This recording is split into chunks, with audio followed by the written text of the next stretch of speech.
Hai friends, kita lanjutkan materi kita kali ini. Biskul kelas kita kali ini akan mempelajari tentang pewarisan sifat. Nah, ini ada gambar begini ya.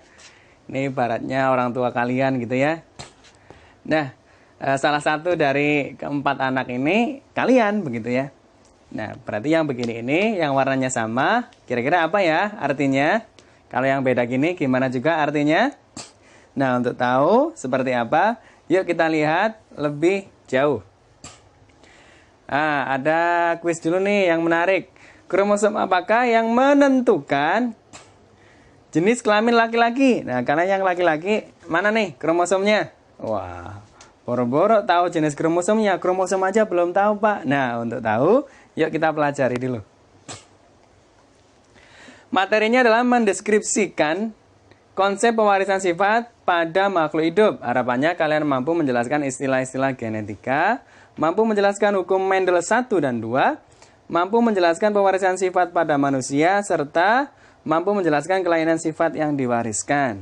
Nah, langsung saja. Yang pertama.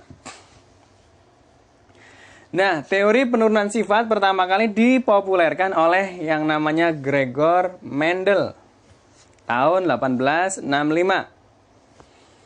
Istilah-istilah yang pertama yang perlu kalian tahu adalah genotip. Sifat yang tidak tampak dari luar. Termasuk kromosom tadi nggak ketampak ya. Sifat yang tidak tampak dari luar itu genotip. Kalau fenotip, sifat yang tampak jelas dari luar. Kalian itu kulitnya merah atau hitam atau coklat begitu ya, atau putih, itu berarti fenotip. Galur murni itu adalah tanaman yang memiliki sifat yang sama dengan induknya, sama persis. Dominan, sifat yang muncul pada keturunannya. Jadi yang muncul itu dominan. Resesif, sifat yang tidak muncul keturunannya. Oke ya. Artinya kalau dominan punya anak, kalau resesif nggak punya anak. Berikutnya. Ada istilah berikutnya homozigot, yaitu pasangan gen yang sama, namanya juga homo ya. Nah, homozigot dominan pasangan gen yang sama dan muncul pada keturunannya, yaitu misal M besar, M besar. Kalau di bab ini ada yang begini nih bacanya jangan MM ya, karena ini pun MM ya, bacanya M besar, ini M kecil. Homozigot resesif, yaitu pasangan gen yang sama dan tidak muncul pada keturunannya. M kecil contohnya. Ada homozigot, yaitu pasangan gen yang terdiri dari satu gen dominan dan satu gen resesif. Ini bukan homozigot ya, tapi dia adalah heterozigot. Nah, karena yang homozigot sudah ada di sini, jadi di sini adalah heterozigot. Di sini, nah, ini heterozigot. Pasangan gen yang terdiri dari satu gen dominan dan satu gen resesif. Contohnya siapa? M besar, M kecil, gitu ya. Nah, kromosom itu adalah benang-benang halus dalam inti sel yang terdiri dari DNA atau deoksiribonukleik aksid, ya. Kemudian ada juga yang namanya RNA, ribonukleik aksid, dan protein histon. Gen itu adalah pembawa sifat keturunan. Gen terdapat di kromosom yang ada di dalam inti sel. Nah, keren ya. Kalian juga punya gen. Oke, kita lanjutkan. Nah, ada kemudian intermediate. Apa ini? Intermediate, pokoknya kalau ada kata diet begitu ya. Itu sifat gen yang tidak dominan dan juga tidak resesif atau sama kuat. Jadi intermediate itu sama kuat. Macam-macam persilangan. Ada persilangan monohibrid, yaitu persilangan dua individu dengan satu sifat beda. Satu sifat beda. Ada dua macam, yaitu monohibrid dominan penuh, ada monohibrid dominan tidak penuh.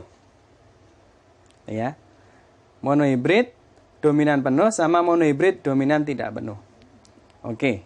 Berikutnya adalah persilangan dihibrid, yaitu persilangan dengan dua individu dengan dua sifat beda. Kalau ini tadi, dua individu dengan satu sifat beda. Jadi kalau mono itu satu, kalau di dua. artinya dua sifat beda. Oke ya, tahu bedanya? Kita lanjutkan. Ada yang namanya hukum Mendel. Itu berikutnya ya. Jadi Gregor Mendel tadi menemukan hukum yang dinamai dengan hukum Mendel. Yang pertama menyatakan tentang prinsip pemisahan gen secara bebas. Pada pembentukan gamet, dua gen yang berpasangan akan dipisahkan ke dalam dua sel atau gamet secara bebas. Itu prinsip hukum Mendel 1. Kalau yang kedua, prinsip berpasangan secara bebas. Jadi pemisahan gen secara bebas itu yang pertama, Mendel 1, Mendel 2, berpasangan secara bebas. Jangan sampai seperti manusia ya, diaplikasikan pada manusia ya, berpasangan secara bebas.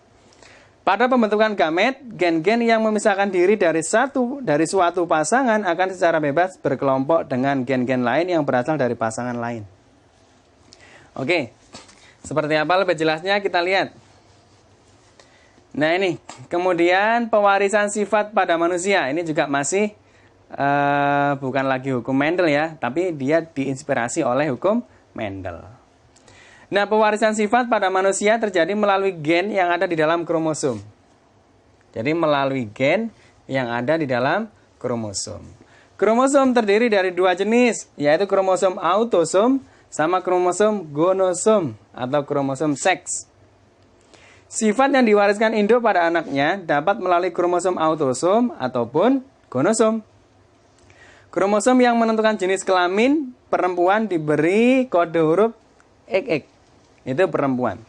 Kromosom yang menentukan jenis kelamin pria atau laki-laki diberi kode XY. Tahu ya? Jadi perempuan itu XX, kalau laki-laki XY. Kalau yang pintar nanya nih, waria Pak? Nah, nggak jelas tuh. Nah, itu lihat siapa yang dominan dari dia. Kalau dia wujudnya laki-laki ya berarti dia XY. Kalau yang wujudnya dominan dia adalah perempuan ya dia XX. Maka tidak ada sebenarnya waria atau itu sebenarnya yang dibuat-buat begitu ya.